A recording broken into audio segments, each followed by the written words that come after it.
Alright, so what's going on, guys? My name's Chopper, and in today's video, what I have for you guys is the full solo Easter egg tutorial for Infinite Warfare Zombies DLC 3 Attack of the Radioactive Thing. Now, let me make this very clear from the beginning. This is, I guess, a strategy guide meant for solo players, but this is going to show you the steps so you can play it with any amount. You can have a group of 4, you can have 2 players, you can have 3 players, whatever it might be, but this is going to be basically set up for solo players, and it'll make it easier for you guys to follow along. Now, this Easter egg isn't very hard per se, but it does get very complicated in some of the later steps, so you will need to pay attention to these. That being said, this guide took me absolutely forever to make, and I put a ton of hard work into this. And if you guys could do me a huge favor and drop a like on this video, if this does help you out, we're going to aim for 500 likes. It's an absolutely insane goal, but I would really appreciate that, and I hope that this is enough to help. And if you end up following this guide closely, I'm going to make sure that you guys understand the complicated steps, because I'd imagine that if you are running this Easter egg, that this is where a lot of you guys are getting stumped at. That would just make sense, because this is a very, very tricky thing, and I'm going to make sure that you guys actually know what you're doing, just so there's no confusion. So with that being said, guys, let's go ahead and jump into the guide. Now, before you set your game up, I'm going to recommend you guys 3 Fate and Fortune cards that you should probably run. You can use the other 2 to your liking, but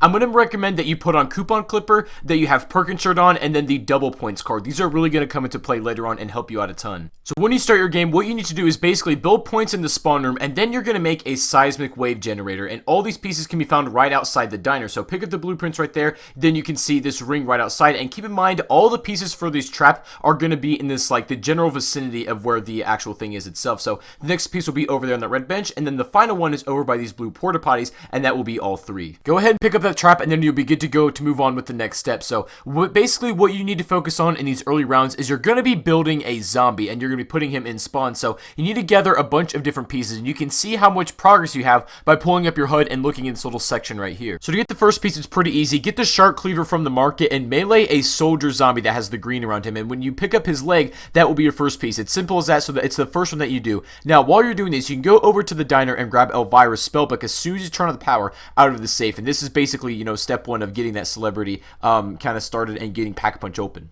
So now what you need to do is take that spellbook over to Elvira's room and hold square. So once she has the book, she'll give you a little talk to explain what is happening, and then she's going to give you a green vial. And what this needs to do is be filled up with melee kills. So like the souls from the zombies or the blood or whatever will fill up that vial, and you need to give that to Elvira to access Pack-a-Punch. So the second leg is pretty simple and straightforward. Come out here over aside the studio, and if you look in this tree, you're going to see a leg kind of floating in there, and you can knock it down from the leaves. Now, you need an explosive, so C4 works great for the step. You know, whatever kind of grenade you want to use, you can cook it, but when you hit it with the explosive, it will knock down, and it'll land on the ground right there. You can go and pick it up, and you move on with your next one. Now, we need to actually make a nuke before we do this. We need to get our bomb parts. So the first one's going to be over here under this red card just outside the other side of the studio. The second piece is going to be similar to where you just picked that leg, but it's just outside this gate right here. If you hold square in that corner, you should pick it up, and then the final piece is just behind the beach under this bridge. Now for this next part, we're going to be grabbing what seems like a bunch of just random items. So what you need to do is come over towards the pool section in this closet and grab a crowbar from the back of the room. Now come over to the trailer park, and you're going to grab a couple of different items. The first one is going to actually be the arm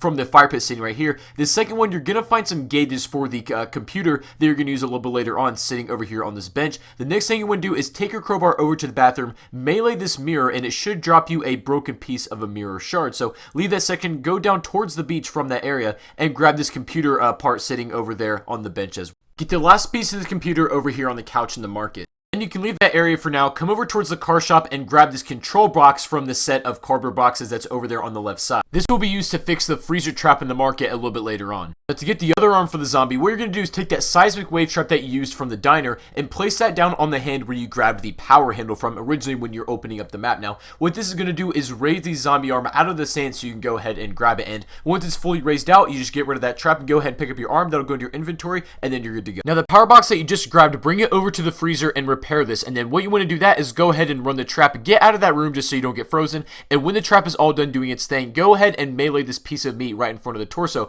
It should break it and move it out of the way you can pick it up, but that needs to be with the crowbar. Make sure you have that.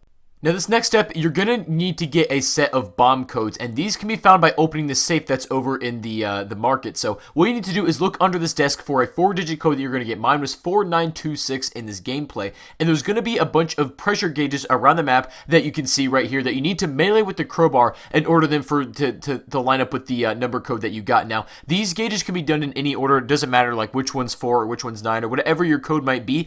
This one's over here in the pool section. This one's over here by the power. All you need to do do is find these different 4-1s and melee them in any combination of your choice. Just make sure that one of them is corresponding to a number that you got from under that desk. And assuming you've done this step correctly and all your numbers are correct, you should go back over to the market and this safe will be busted open with a little slip of paper in it, and you can go ahead, pick that up, it'll go to your inventory, and these are your bomb codes. And you need to actually write this down. I know it's in your HUD right now, but it's a smart idea to have it written down somewhere in front of you. Now, to finish off the zombie, getting the headpiece is pretty easy. Go to the pack-a-punch room and activate this button on the wall. And as soon as you hit it, you'll be teleported to this trailer, and you can pick up the head that's right in front of the thing. Now, right there, I just grabbed the double pap fuses. Those aren't necessarily required, but I guess I do recommend them for the boss fight later on. By this point, you should have the full zombie built. We just need to get the last mirrors. And one of them, if you take the crowbar over to this white car in the street, melee it should fall off, you can pick it up. And then the second mirror is go over to Elvira's room. After you called her out once, you can she'll be gone from her chair, and you can pick up that mirror. And then the third and final thing you need to get is a punch card. This will be inside the diner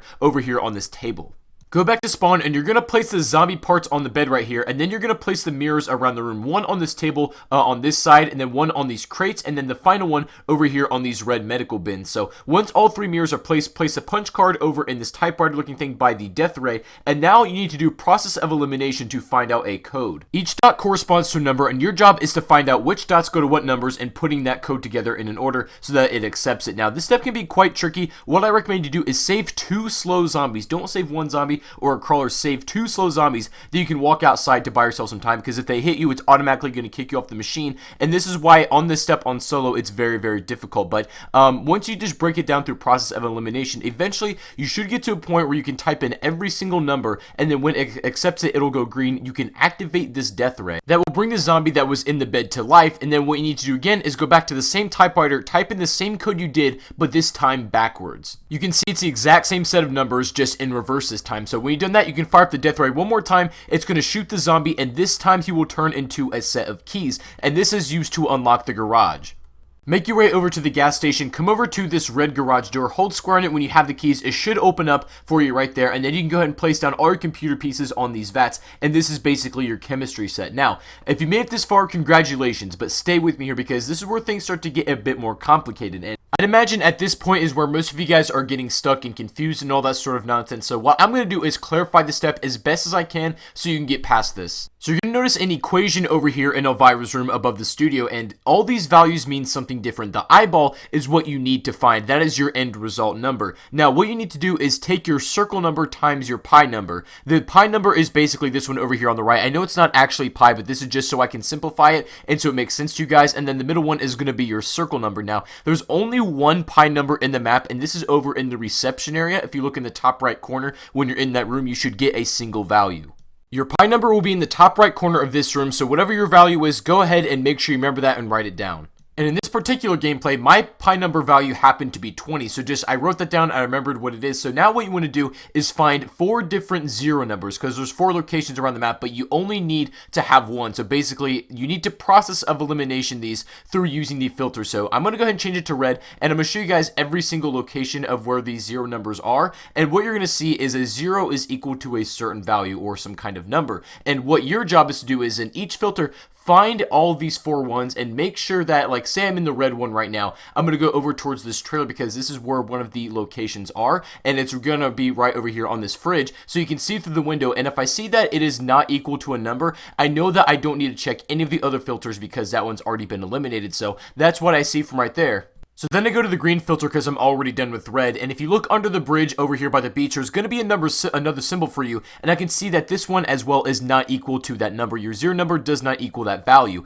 and you just need to look for that unequal sign. So when you see that, you know that that filter's been eliminated as well. So now you go to your last one you need to do. So for me, I've already eliminated the 0 numbers in red and green. Now I look at this one over here in blue by the refrigerator, and that one has an equal sign and it's not crossed out. So I'm just going to make sure I'm going to go over to this gas station, and you can see the final one is over here on the door, and it's a little bit hard to see in this filter, but I just pointed out right there. You can see that number is not equal to 2. So that being said, my number is going to be 8. And the reason that is because the 8 was the only 0 number that was not crossed out amongst the 3 filters. So going from red, green, and blue, all of the other 3 were crossed out in a particular one. However, the 8 stayed equals the entire time no matter what filter you're in. So that means that's the number, the value that you need to use in that equation that was above Elvira's room. So take your pi number, whatever that might be. As you guys can see, mine was 20 in this gameplay. And then 8 times 20 equals 160 now. So obviously your values are going to change depending on what your game is. But when you find your number, taking your 0 number times your pi number,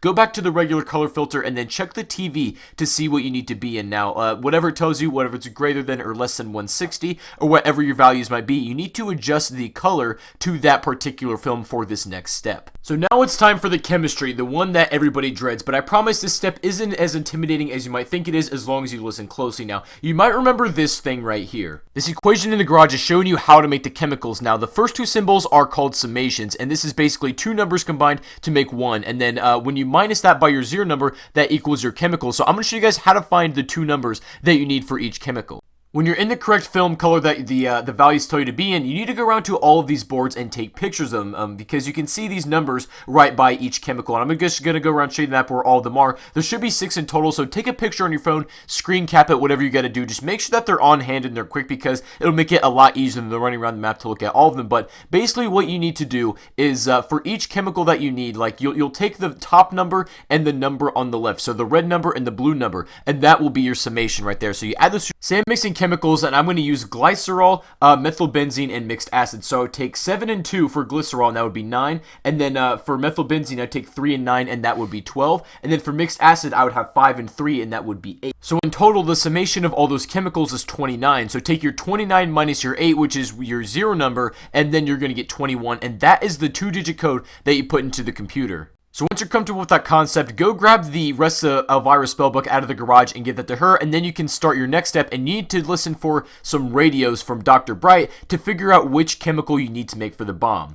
In order to find this message, you need to check 2 radios in particular. Go to the one in reception, put a battery in here. You get batteries just by killing zombies, and listen to this message. If you don't get what you need, then move on to the next one. This one's going to be over by the power station, and you can go put the battery in this one right by the porta potty, and you listen to this one as well to see if it gives you the message you need. Now, the way you know if you got the correct message, the one that is from Dr. Bright, if he starts going on just about how you make certain chemicals, and that's not what you need. If he starts the sentence by saying the perfect formula or the prime formula to kill the radioactive thing, that's when you need to listen for, right? Because everything else is just nonsense. It's just telling you how to make these certain chemicals. So go back and forth between these 2 radios and keep running them until you can't anymore. And eventually you should get the message where he's talking about the perfect formula. And whenever he does talk about that, listen close and write down closely what he says. So he should give you one of these chemicals: 3-methyl-2,4-dinitrobenzene, octohydro-2,5-nitro-3,4,7-paraxoxene, 4-ditrinoxymethylpropane, or 1,3,5-tetranitrophenol. And in my game, I got the 1,3,5-tetranitrophenol. So that is like your end result, the thing that you need. Now, what I'm going to do right now is show you all the recipes that you need to make one of these chemicals. So find whichever yours is and look just under it, and this will show you exactly how to make it, how many chemicals you need and mixes to make for your end result. In my game, I needed to make 3 mixes. My first mix was motor oil plus insect repellent plus wheel cleaner equals phenol, and then I take the phenol from that mix and then I mix it with drain cleaner, and that's phenylsulfonic acid, and then I take that phenylsulfonic acid plus detergent equals my final mix, which is 1,3,5-tetranitrophenol. So basically, you just want to mix up all your things according to your graph that you have, and by the end, you should get your final result. And when you do have that last chemical, then you can put your bomb pieces on, put the chemical inside the bomb, and then you are almost ready for the boss fight. This is where I recommend you get set up with all your guns, your fate and fortune cards, or whatever you need you feel like you need for the boss fight. If you guys want my exact setup, I'll show you exactly what it is. I had the RPR Evo double papped, the Kendall's double papped as well. My perks, I had Quick Revive, Juggernog, Speed Cola, Stamina Up, and Double Tap. And then I popped a perk insure just before I jumped into the boss fight. So it's pretty standard, pretty simple, but once you feel like you're ready to take on this boss, then you can go back over to the garage where the nuke is. Hold square to begin the teleportation sequence, and the nuke is going to start to shimmer a little bit, and after a couple seconds you can hold square again, and this will teleport you instantly into the boss fight, and now you have arrived. So you can see it on a roller here, and basically you have to escort this to the bottom of the beach, and you need to watch out because as soon as you touch that bomb, he's going to send a barrage your way, and you just need to avoid that because it will instantly kill you. So what you would want to do on this is definitely take your time on the step. The nuke moves very slow, but there isn't too many zombies, and you can keep training them around. You basically have an unlimited amount of time to do this step, as long as you're not rushing things and you're not trying to stand the bomb for too long when you're going to get barraged and all that sort of stuff. So all I say for this is seriously take your time. That's the best word of advice I could give you. And then once the nuke gets close enough, when you bring it down to the bottom of the beach where the radioactive thing is, eventually it'll hit the water, and then it'll launch off into the radioactive thing's mouth. And then as soon as that happens, you can go ahead and begin phase 2 of the boss fight. Now, right there, you just saw me hit the book that was right by the rock. That's Elvira's spellbook. So this is basically to summon her for the boss fight. I recommend at the second sequence, you call her in because she can, like, watch your back while you're on these turrets. The bad thing about playing solo for this Easter egg is the fact that you have no teammates to watch your back while you're on these death rays. And what you need to do is wait for the radioactive thing to start attacking. And then there's going to be a green spot that's going to open up in the middle of this chest. And what your job is to do is shoot this a couple of times. Now, I do believe this varies and it differs depending on how many people are actually in your game for how many shots you need to actually take him down. But just go back between the 3 turrets. There's going to be one in the middle, one on the left side, and one on the upper right. But just keep shooting them until you can see this. You'll hit him for the final time in that green chest piece. You can see him kind of knock back a little bit, and then that little plate shut up. So now you can go down to the bottom of the beach where you launched the nuke on that little roller and need to hold square to begin the very last sequence. And if you got this far, then you're almost done. All you need to do is finish up this last thing. So what he's going to do is, I guess, put radioactive waste all over the beach, and it's going to slowly climb its way up to the back where you are. And unfortunately, it's been blocked off due to this gate over here. So I'm going to make my way back. You can see that I'm blocked off now, and he's shooting that radioactive acid. And if you step on that, you definitely will die. So I recommend you just chill back here, and you kill as many zombies as you can. You just need to hold out for, I would say, maybe a solid good minute and a half until the next step begins. And during this whole time, he will be launching these Krogs at you. So if you have like a weapon like the RPR, like I have, just a very fast bullet weapon, try to shoot as many out of the sky as you can, so you don't have to deal with that many on the ground. But if you do have to deal with a lot on the ground, then you can obviously use your pistols, things like that. Just hold them off as much as you can. And when you survive long enough, when you're completely backed up against this gate, as you can see right here, there's like almost literally nowhere I can go. Eventually, he's gonna start the laser sequence. This is the final hard step you need to do, and honestly, you need to be very, very careful. This is easier solo with a team, I believe, but still, it's kind of tough by yourself. So what you need to do is dodge these lasers, jump and slide between all of them. If you touch them, you can die, and they will hurt you, and you have a very limited amount of time to get to the bomb and hold square. I made it with 1 second left. Once you get there, do you remember that code that I told you about earlier to write down? This is where you need it. So you will not be able to pull up your HUD while you're in the belly of the beast, so you need to actually have that written down somewhere in front of you. I recommend it's like actually on a piece of paper, because in the moment, you won't have time to look for it, but I typed in successfully, you get the green, and then there you go. You get the cutscene, guys. You activate the nuke, and you have blown up the radioactive thing. So there you go, guys. Then you'll get the trophy. That is the whole Infinite Warfare DLC 3 Easter egg tutorial for you there, right there, and how to get it done on solo. Now, like I said, getting this gameplay and putting this tutorial together took me absolutely forever, and I really would appreciate if this did, guys, help you out at all, to drop a like. Like I said, we're going to go for 500 likes, and if you are brand new to the channel, be sure to subscribe if you are not already. I make tutorials like this every single time a brand new map comes out. I will have a guide for you, and you never have to worry about that. And also, make sure you guys do turn on notifications so you never miss a video or a live stream that I might do here on the channel. And other than that, guys, then when you come out of the map, there's actually no soul key that you pick up this time around, which is a little bit different, because at the end of every single Easter egg, there's always a soul key. However, in this map, I haven't seen any, so that's pretty interesting. But anyways, then once you get that trophy, you have done the entire Easter egg for this map, and you are all done. So anyway, guys, hope this did help. If it did, make sure you do drop a like. I'd appreciate it a ton. Hope you have a fantastic rest of your day, and I will see you all on the next video. Peace out.